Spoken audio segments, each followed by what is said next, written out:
क्या आप जानते हैं कि एक रियाजी के प्रोफेसर ने 17 साल तक अमेरिका को दहशत में मुब्तला रखा। टेड काज़न्स्की हार्वर्ड का ज़हीन तालिब इल्म था, लेकिन वो टेक्नोलॉजी से नफरत करता था।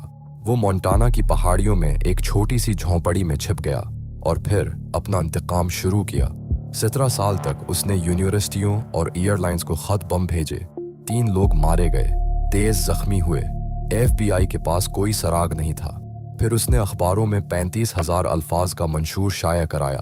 FBI ने कुछ नया किया। उन्होंने उसकी तहरीर का अंदाज पढ़ा, अल्फाज का इस्तेमाल, जमलों की साखत। इसके भाई ड्यूड ने मंशूर पढ़ा, इसकी सांस रख गई। ये अंदाज तो उसके भाई का था। भाई ने भाई को पुलिस के हवाले कर दिया। जब FBI ने झोंपड़ी पर छापा मारा तो वहां बम बनाने का सारा सामान मिला। कामिल जुर्म, कामिल सबूत।